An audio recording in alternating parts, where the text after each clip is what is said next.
Hello and welcome to episode 2 of In the Footsteps of Giants. In this episode, Richard and Tony discuss the first 2 months of the programme and how things changed due to outside influences. They also talk about their first released game during the project, The Night Fisherman. You've been doing this now for 2 months. How has it been going for those 2 months and what progress have you made? If we try and normalise the last 2 months to account for everything else, then the last 2 months has been amazing. Some of the, one of the best times probably in my life. Also ran, there was COVID, this started at the exact start of the lockdown, more or less. I was meant to move to Belfast for this whole opportunity, and we had a place sorted and everything, and then at the last minute the ferry got cancelled and everything went into lockdown. So that was a big curveball. And then obviously politics, which has all been stressful even for people like us. However, that period of doing six weeks, doing one prototype every week, was amazing for creativity. It was really, really, really, really fulfilling. The structure of it and the fact that there was no right or wrong thing to do, just the actual time and space to know that you could create whatever was the most interesting without having to worry about selling it afterwards or anything like that, or having to justify its existence. Having the kind of financial space to do that was really great, and it just immediately we were working harder, faster, happier, and improving our kind of process of creating games. Yeah, probably more in that 6 weeks than we had in the previous 18 months. Yeah, it's funny. It's funny what just giving yourself some time to just focus on something like that can be worth. Yeah. I mean, I've done prototyping in the past with different companies, but there's only been, a week or so at a time, and you'd only produce one game every, few months, whenever you had a gap in the schedule. So to actually have 2 months to sit down and just exercise any and all ideas in your head, and then have the space and freedom to create new ones, was pretty fulfilling. What was important is that we were doing it in series. It was one after the other, so it wasn't, let's do, let's make a game. You do it for a week, and then a couple months later, there's a gap in the schedule, and you do it again to see if you can come up with a new prototype. Because it was week on week on week on week on week. You finish on the Friday. Yeah, we had a presentation every Friday at 3 p.m, and we had to show our work to the other people on the program. And immediately after that, we'd sit around until usually 7 or 8 p.m, going, what did we fuck up this week? Working out exactly what went wrong and what went right as well. It wasn't all negative. There was a lot more than I expected of what went right. And then Monday morning, it's we get the theme for the week. We give them themes, and we'd immediately start planning, but also having a discussion of how can we learn from what we did last week and make this week better. And once you've done that 6 times in a row, you're way better than if we'd have stretched those out over months and months and months and not been directly trying to improve each week. Yeah, we struggled a lot over the past with scoping projects. The way that you would not traditionally scope a project through a waterfall method inherently allows for for the schedule to just overrun, and just keeping ourselves strict to a week and focusing in on that time. Over the course of the 6 weeks, we managed to figure out our production workflow pretty well and iterate on it. I don't think we're going to run into those issues as much anymore, and it's probably one of the better things we've done for ourselves in terms of production. Yeah, there's a really big learning in the past. We have received, say, a project brief, or we've pitched for a project or something, and then we have found ourselves at the start of that project having to plan the next 2 months, the next 3 months, the next 6 months. And so you start designing a game that on paper that you think you can make in 6 months. and you start assigning work items, and you're like, okay, I'm giving myself a month to work on this feature, a month to work on this feature, a month to work on this feature. But what doing that means is that when you get to month 4 or 5, you still haven't given yourself all the building blocks to have a game that runs, that plays. It's still all in bits, not really playable. You haven't got to like a whole core game loop yet. And then if things aren't working, the fact that you can't play the game until really late in the process is really demotivating. If things aren't working at that point, then like all that work that you've just done is potentially wasted. Whereas having that restriction of like, this game has to be at its most minimum small nugget of an idea fully playable by the end of the week. It's amazing how quickly you can get there.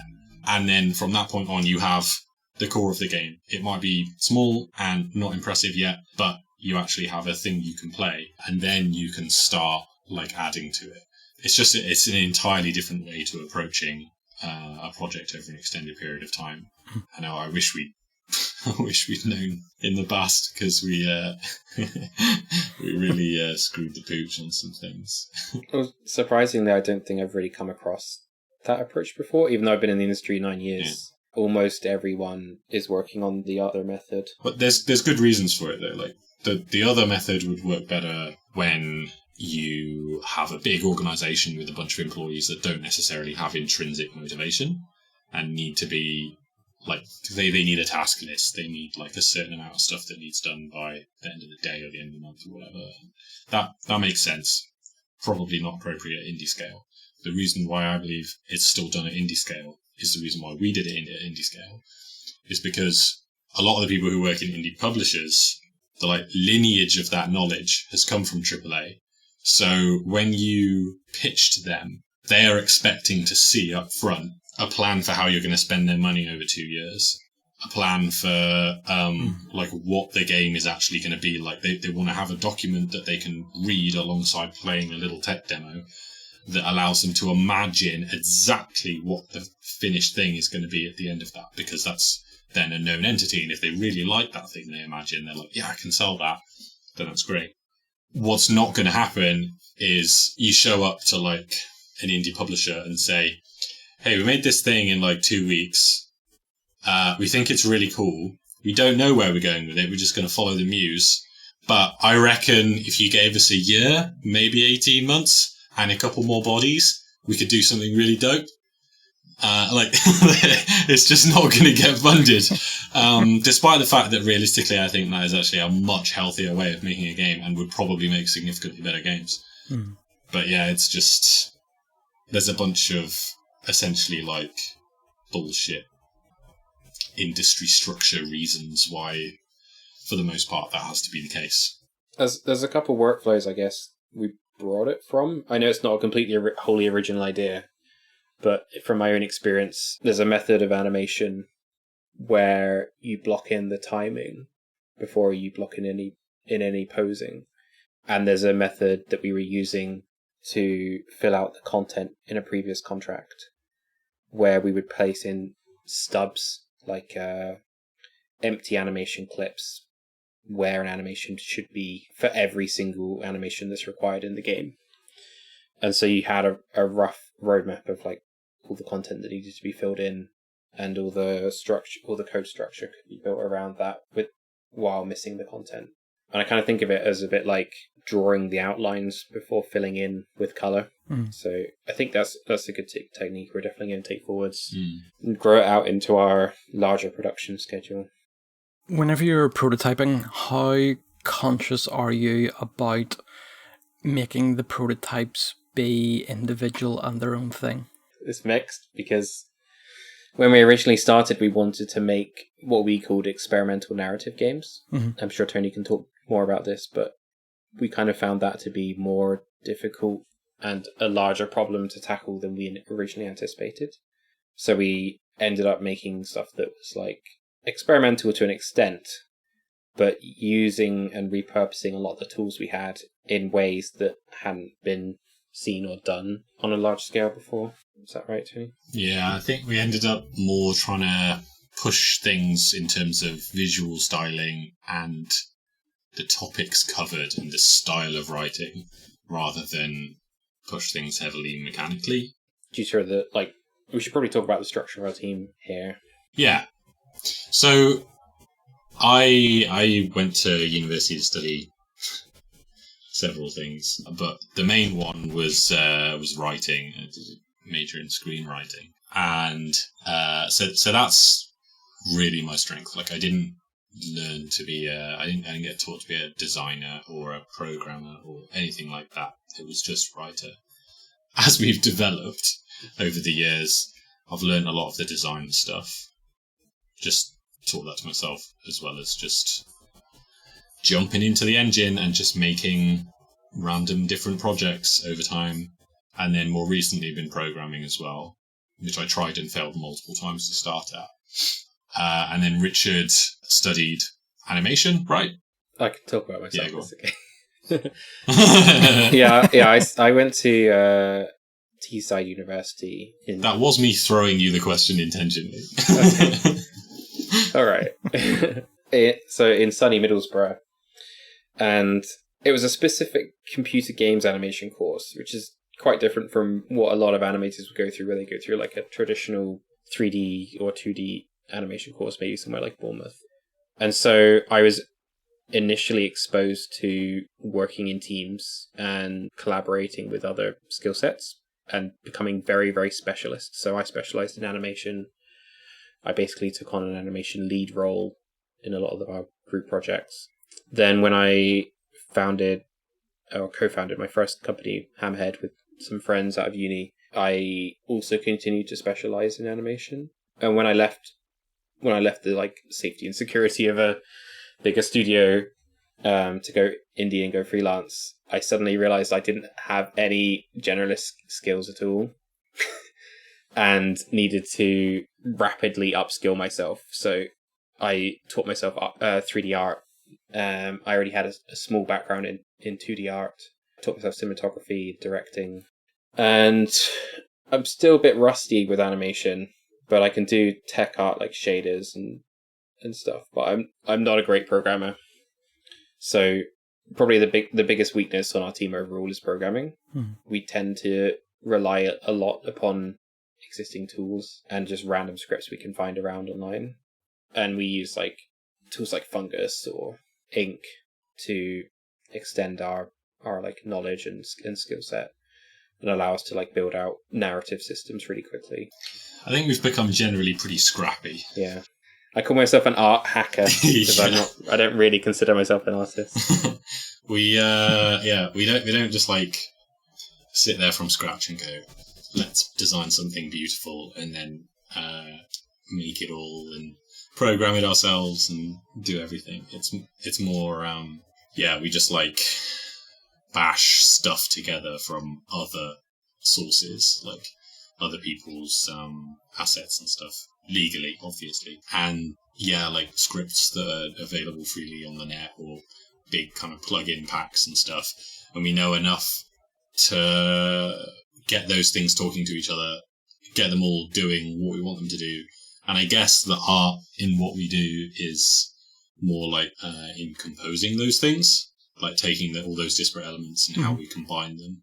So it'll be like, some 3D model of a character from somewhere. Like, it's not worth the time for us to model that ourselves, so we'll grab a different one and then change the whole color scheme, or maybe like grab the hair from another model and put it onto that one, and mix and match these things around and just bash it together into something that still looks completely unique. I think it's more like how hip-hop music gets made than how you would like compose a classical orchestral piece. Like we're grabbing samples from different places, mixing them together, modulating them in some way to make a unique whole, rather than sitting there and writing, this is going to be the violins, this is going to be the brass. I will say that's an evolution over time. When we started out on Ring of Fire, we did create everything from scratch. We had a great team of concept artists who did amazing pre-production work for us. They spent months and months creating concept art and beautiful designs that we attempted feebly to recreate in Unity. No, he did a good job on that. Did a good job. And that resulted in what was like a beautiful scene and will be a beautiful product. But when you're working a week at a time on very tiny ideas, there's no time to do really much of anything original. But what we've discovered is that I don't think it actually matters. Like, it doesn't really seem to make any difference. Like, when we've put stuff online, people are still like, "Oh, this looks amazing," and it doesn't matter that, like, you know, on Ring of Fire, Richard modelled the sofa or the cabinet in the corner or the window or whatever. Whereas in a newer project, we will have like grabbed a boat asset or something from like an old project or something and put it in there. What people are really responding to is the feeling it gives them, you know, the tone, the mood, the texture of it, rather than the actual like necessity of us to create everything from scratch. Yeah, I've still not really come to terms with that because everyone's praising my art, and I'm like, it's not me. It's just like the only thing I modelled in here was a cube.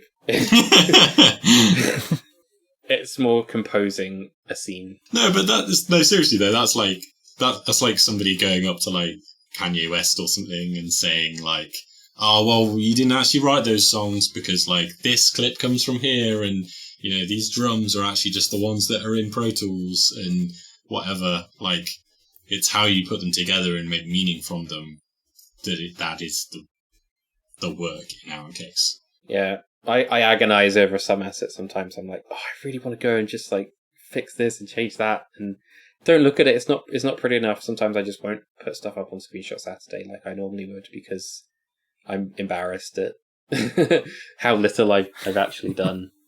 But when it does eventually go up, people are very nice. They always say nice things, which is good.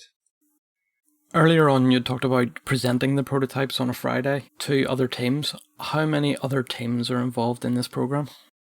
There are 3 of us. So there's... Well, I don't know if they have like announced online that they're doing this program or anything, but there's another team that's bigger, that has like a fairly, well, very successful YouTube channel attached to it, and they're trying to make their own games as well. And so there's 2 people from that team who are on the platform program, and they can also dip into the resources from the rest of the company, but they do have a bigger team. It's not just them. And then there's another company which is the boy band, Richard calls them, which are 2 guys who are both programmers, both musically inclined, both play instruments. They were put together by the organizer of the program. They were like Simon Cowelled together into a team. They didn't really know each other beforehand, but they're both very skilled. So yeah, the local funding body was like, "You 2 got to work together," and so a games company was born. What about the application process to this? I'm guessing then, with you saying that 2 people were put together and there's another company involved and things like that, there was a proper application process. It wasn't just that they sought you out and go, "Do you fancy having some money to do this?" I think it was a bit of both. So Rory approached us with the opportunity, but we were thinking a lot about applying anyway. The announcement went public, and me and Tony were kind of looking at each other being like, do you think this is something we could do? Yeah. I remember it being a really tumultuous time because you were trying to decide whether or not you could move over for it. Yeah. And weirdly, you've not had to yet, but hopefully you will. I wish I had. And we were just kind of like, shit, do we risk it? Do we go for it? I had a meeting with Rory in a coffee shop. We talked it through, and it sounded like he really wanted us to be part of it. We did put together a proper professional application like we would for any other normal bit of funding, and we would have been competitive against other local teams. And we did do a presentation in front of the funding body, which Tony telecommunicated into through the laptop. With mixed success. I don't think I was very easy to hear, but it worked. It was an interesting thing. The whole like finding out about it in the first place was, yes, it's a public call, but these public calls, it's not like they advertise them on TV or like on social media or anything. Mm-hmm. So you do have to make yourself known to the, general local scene, I guess, in order to find out about these things, really. Mm-hmm. Technically, it's all public and anyone can see it. But, yeah, the discoverability is not great. The scene is tiny. There's like 100 of us total, so everyone knows each other. So everyone would have known about this opportunity, and it was the thing everyone was talking about. And we weren't sure whether to go for it to begin with. One of the things that we really, really liked about it, that we wanted, was that the whole program was supposed to be taking place in this co-working space in Belfast called the Pixel Mill, that a lot of companies that we're friends with worked out of. And having been remote for a while and kind of sucking at it a bit, because neither of us is a producer, and when you don't have a producer, somebody has to do that role, but I don't think either of us were particularly great at it. So, yeah, like, motivation and planning and all that stuff was real difficult. So we were like, yes, finally, we have to turn up at a certain time in the morning and go home at a certain time at night. That'll be refreshing. And then COVID, so none of that occurred.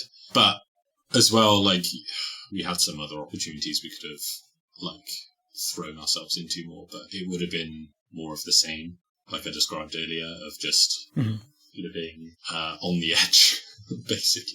So this was definitely the safest and most healthy route that we could have taken in terms of our sanity. Yeah, we joined Pixelmill just off the back of conference month, which we attended all of them digitally. So there would have been GDC, EGX, Rezzed, London Games Finance Market. Yeah, Games Finance Market again in London. And then some others that were happening in America that we didn't partake in. So we had been having like 4 or so meetings a day for the past month before joining, and building up a huge contact base of people who were like excited about our projects. And we've kind of been through that mill a few times already with previous projects, and you tend to get strung along quite a lot if you're not savvy. Basically, it's not in the publisher's interest to ever say no, so you kind of have to say no on their behalf and just like treat yourself with a bit of respect. Like, to clarify that point, that's because they don't want to upset people because your next thing might be shit hot. Yeah. So they it's never in their interest for them to be the one that like upsets you by saying, no, actually your game's not good enough. So if it's not, they'll just kind of carry on talking to you. Most of the time, there's some really good people out there that won't do that. A lot of them will. Like, we didn't have much of a portfolio going into this. I have personally, and Tony does as well through his game jams and stuff. But for some reason, that doesn't seem to count for much as a studio, as a new entity, as a studio together. Yeah. Unless you're a massive name like a Mike Bithell or you're a AAA dev who's like an auteur, then you're not really going to get much prestige going in and starting your indie business. And having a portfolio of like tiny little projects that you've built up over time is probably one of the better routes to take. Before we started on platform, we'd spent 2 years. First of all, trying to pitch developing, and then trying to pitch Ring of Fire. We did the same thing with this game Duck Build. We did the same thing with a bigger project that we were working with AMC on. And none of those things, because at every stage we were working on a prototype, and the goal was not to put it out and sell it to people. The goal was to get a publisher to actually give us the money to build an entire thing and then get a game out. And what it meant was that we were constantly chasing. And then after the end of 2 years, we suddenly realized that, like, yes, we'd been featured in a bunch of games conferences, or like we'd had people play out a demo of ours on in the British Library or whatever. But we hadn't actually put out a game and got reviews as a company. Like, we didn't have a finished product that was out there and like attractive to people. Yeah, so it's like almost being on like a constant one to watch list. Yeah. But never actually getting anything past them. Yeah, exactly. So, in fact, we actually were on several one-to-watch lists with some of those projects that we knew like weren't going to come out anytime soon, but we had to be like, yeah, next year! Just constantly in the hopes that somebody would give us publishing money. I mean, God knows how we survived that long doing that. Well, in fact, I do know. It was Northern Ireland Screen. But what we've done now is like, we made all these games over 6 weeks. We took on the 7th week, we said, let there be light. And we took one of those games, actually polished it up and released it as a whole experience. And then suddenly we were a studio. All it took was 2 weeks in the end. Yeah, I know. Suddenly we're a studio with like a published project that we have sales data for. Not that, like, it was pay what you want, and it's mostly got most of its traffic through bundles that it's been part of. But that was 2 weeks ago, and now we've got a game out that is a finished thing. It's got our names on it. It's got the company name on it. It's got a bunch of reviews and ratings and YouTube Let's Plays. It's got like 5,500 downloads, 40,000 eyeballs on it. Getting mentioned by like PC Gamer and being asked for interviews and stuff. It's completely different. This is the Night Fisherman you're talking about, isn't it? Yeah. I'd seen you tweeting that it had over 5,000 downloads. And now, as you say, part of that is because of bundles, and particularly the bundle that Itch are running at the minute, the Ridiculous bundle and things like that. Yeah. But how do your projects like the Night Fisherman and Ring of Fire sit alongside what you're doing now? So, in an effort to not repeat the mistakes of the past and sit there at the start of a 6-month period or whatever and go, here's what we're going to do, and this is all 6 months' work, and then we get to the end of it and like things have gone wrong. We're, like I said, we're trying to be a bit more fluid. And the way that links in is that the 2 projects out of the 6 that we initially decided to take forwards were this one called The Keeper. It's about a lighthouse. And you were a lighthouse keeper and you were sending letters back to the mainland, and we were planning to build it out into like a lighthouse management sim, kind of, with chores to do and stuff. Mm-hmm. And then this other game called The Imagined Leviathan, which is I've got it written down here, a slow-paced, poetic, visually stunning trip through climate-ravaged Britain. That's how one person described it to me, and I really liked the description, so I wrote it down. It's next to me. And then we put the Night Fisherman out on a whim, because the Night Fisherman is an anti-racist game that we happen to have been making before all this recent stuff kicked off, with Black Lives Matter and George Floyd and everything. That's about xenophobia, like anti-immigrant xenophobia in the UK, and how I feel it is to live in England currently, although I was about to get the hell out. And we happen to have released that on the day the revolution started. And at first we were like, well, shit, good, finally all this stuff is happening. It's not going to help us, like, we're going to be drowned out, but it was a free game anyway. Like, we'll shoot our shot next time round. All good. Mm-hmm. And we shut up, really. We tweeted about it the day it came out, and then we realised how serious things were getting in the States, and we were like, now we're going to lay off this and not say anything.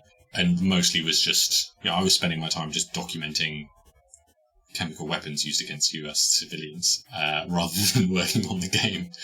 But then I started being more vocal about why we had made the game and why it was anti-racist.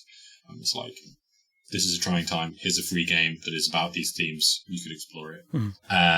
And people started to pick it up. But it was really small. Like, it was like 200 people or something. Yeah. And then Richard had the idea of including us in a Black Lives Matter bundle that was coming up. We were like, yeah, we'll forfeit all the pay what you want stuff. We won't get any money from it. And we'll put it in this bundle. Yeah, actually, I can say to that, it is a weird decision to put a pay what you want $0 access game into a bundle.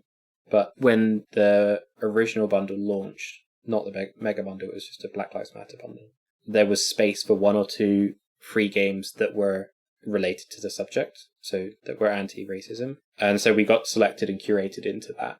Otherwise, we probably wouldn't have been part of it, because obviously you want to give the customer a decent amount of value. You want to give them paid games. But that one kind of took off enough for Itch to notice. Yeah, and then one of their curators played the game, featured it on the store page, and then it got put into the big bundle, the big, like, fuck off, 800 plus games bundle. 1,400 and counting. Yeah, there you have it. The interesting thing about being part of that bundle was that they had rushed it together. They've been building the back end for it the past week before it came out. Mm-hmm. And then it landed on a weekend. And on Monday, it was Leaf's birthday, so he kind of took the day off there. The, like, CEO of Itch, this is. And that whole weekend, we were just, I guess, random number generated, put our game was the top of the list on the bundle. Yeah. So as millions and millions of people were going to this site to do this, like, to do the racial equality bundle, the number one game on the top of the list was the Night Fisherman. Mm-hmm. So as soon as people were clicking and downloading it, that was the first one they were seeing, and we'd put a nice GIF together and stuff. I'm not convinced that was totally an accident, because it would be a 1 in 792 chance. So I kind of think, actually, because I'm pretty sure that Spencer, the curator at Itch, played the game, and I think that it's more likely that he played the game, liked it a lot, and appreciated the anti-racist stuff in it, and therefore put it at the top of the list because it was at the fore of his mind, because he just featured the game and put it in there for the upcoming and stuff, and that we benefited from that than that it was totally random. Either way, it was not predictable, and we were ridiculously lucky that we got that, like, first spot. But then Leaf had his birthday on Monday and came back to work afterwards and cracked his knuckles and was like, okay, we need to sort out this and make sure, like, the most popular, highest value for money games are at the top of the list. And we got bumped. But which it should have happened right at the beginning, and if it was up to us, even probably would have been the case, because it was just, like, you know, in the public interest, or in racial equality's interest, that we were not the number one spot. But it just worked out. I say worked out for us. It didn't get us, like, extra money or anything, because obviously all the proceeds went to the bundle. But it did mean that people played our game and did YouTube Let's Plays and all that kind of stuff. So we got we got paid in exposure. There's really, there was no real way that we could have replicated that amount of success in such a short amount of time. Like, we tried our best. Like, we got ourselves featured on the Itch homepage. We pushed everything out to social. We worked with a press guy and, like, put out 3,000 PR emails to everyone who reports about indie games. And at the end of the day, the only thing that really nudged the numbers in a decent direction was being featured in that bundle. We've been very fortunate in that regard. So the reason why we have gone on this massive detour from the original question that you asked, Stuart, which is how does that connect into what we're doing now, is that given that people have played that game, and not only played it, but seemingly enjoyed it and really responded to it, and there's an appetite for that, for, like, you know, high quality cinematic, well, I say high quality, but, like, you know, thoughtful cinematic, very short games. Literally yesterday morning, I was like, well, maybe we should consider doing more like this, seeing as it's our strength. Like, we've got an animator generalist and a writer generalist, so maybe we should make these cinematic things. So what we're doing right now, as of yesterday morning, is working on something that's going to follow, at least thematically, the Night Fisherman, knowing that we can make it in such a short amount of time. And we're kind of thinking maybe we'll either do, like, an anthology of stories that are set in the same world and have the same themes, or it'll be sequential and it'll be like us putting a film together, one scene at a time, releasing, like, one scene, then the next scene, then the next scene over 12 months, and by the end of it you've got, like, a 60-minute movie that isn't a movie, obviously it's a game, but, like, has that structure. So but honestly, there's no master plan. Like, we have to release one big thing at the end of platform, and we have to be working on 2 major projects now. So right now that would probably be the Leviathan one and whatever we call this one cinematic scene a month thing, following on from the Night Fisherman. But I don't know, ask me again next week and it could be completely different. We're trying to just roll with the punches and do and follow the muse, like, just do what is most interesting and what there is the most compelling argument for in the moment, rather than plan really, really far ahead and, like, commit right now to what we're going to release in 10 months. I should tie this back. We had the intention when we started to release one game every month. We were looking at groups like Sock Pop and other developers who release a game a month through their Patreon. And we were looking at how we could stay this scale and stay sustainable after the 12 months runs out, and building up an audience of subscribers and giving them a regular value seemed like a better pitch than setting up a Kickstarter or promising that we'll release a game in 12 months and only giving dev updates. So when we started the 6-week prototyping period, we kind of approached it a little bit differently from the other teams, but I think it's a model that other people will be following in the future. And that's like actually finishing it within the week. Yeah, the aim was to have something that was as close as possible to publishable within a week, not just proving a concept. So like some of the other teams were making things some weeks that like had no unique visual assets or like one. It was just like an extremely basic grey box style thing like you would see in a bigger studio at prototype level, where there wasn't any polish to it. It's just like, this is the mechanic, and it may not have even actually had a whole game loop. It might have just been like one corner of a much larger thing that would take months to prototype.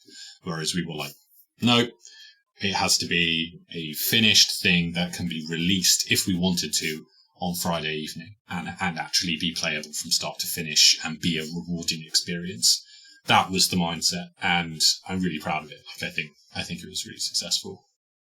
So I guess the drawback of that approach is we created a couple prototypes that we just don't see there being a life beyond the 1 week prototype. We don't really know how that idea would scale into a larger project. And weirdly, we thought Night Fisherman was one of them. We thought this is a one and done. It's not going to go anywhere.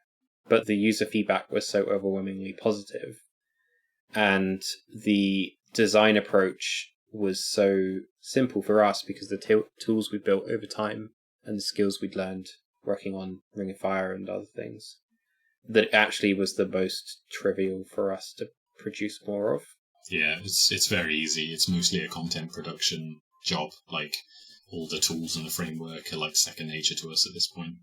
So the interesting thing about that is it really reflects kind of what we originally started out wanting to do with Ring of Fire, which I had just played. This is like when we first started Fire Few Giants. I just played Subsurface Circular, and I liked the story. I was at the time hooked on the Mike Bithell podcasts, which eventually got turned into a great series of books. And I was thinking, this approach to visual novels, I've not really seen it done anywhere else this successfully and at this scale. Like, the projects were kind of completed within 3 months and then shipped, and they were about an hour and a half long. Yeah. And I felt like that approach of having a beautiful 3D scene, but the actual bulk of the content and the reason you stick around is just a very in-depth narrative, is something that for our size of team is very scalable for very little cost. Yeah. And so we proved that on Ring of Fire, we proved it on a couple other projects, and proved it again on Night Fisherman. They can build beautiful scenes very, very quickly, and then we can write compelling narratives that don't need a lot of animation, don't need a lot of visual complexity, don't need a lot of programming. Yeah, it turns out the bar was actually a lot lower than we thought it was. Like, if you can make something which looks really good for a couple of seconds, and has a compelling story so that people become invested in it, that's enough. Like, you don't actually necessarily, or we don't need to have complex gameplay systems and like mechanics and crazy narrative design and everything. Yeah, we can just give them those two basic pillars. And the third secret pillar that we haven't mentioned at all is sound. Oh, yeah. So we've been super fortunate that with the coronavirus, a local guy, Richard Campbell, has been furloughed and had a bunch of time. He's like an audio engineer or something. It's his day job. But he's done work on games before and loves working in the tools, like in Fmod, and loves composing, but he also likes doing the sound. It's not just music. He's the whole package. And so he was like, yeah, I'm just going to jump on you guys' games and do some stuff. And he's super talented. So we kind of like come up with the pitches for the games, and we go to Richard and we just say, like, take it in whatever direction you want. Here's what we imagine, but you're in control of the audio. And so he tends to jump into the engine about a day after we've started on it, once there's a bit of meat to the bones, and starts like writing things, hooking up music. And it's amazing, like in the Night Fisherman, what you can hide with audio. So there's this whole thing about like characters drinking and eating and stuff like that, where we have very basic animations, but they have nothing in their hands. But just the fact that you can hear the water sloshing against the side of the boat, and that you can hear the breath of the character that the camera is near, all that kind of stuff just means that actually the animation can be incredibly simple.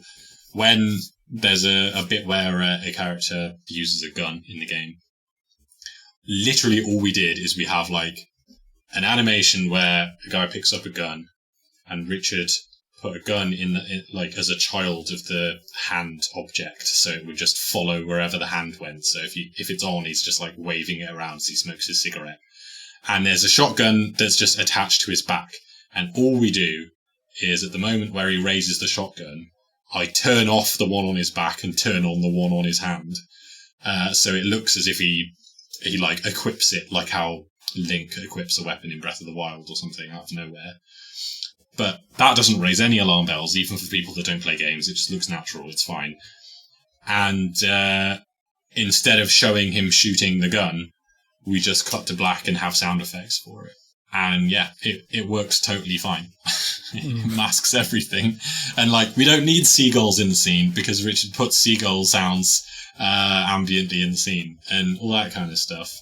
I'm still highly embarrassed that when he's smoking a cigarette, there is no cigarette or smoke trail, or like he's drinking an invisible can of Shandy Bass.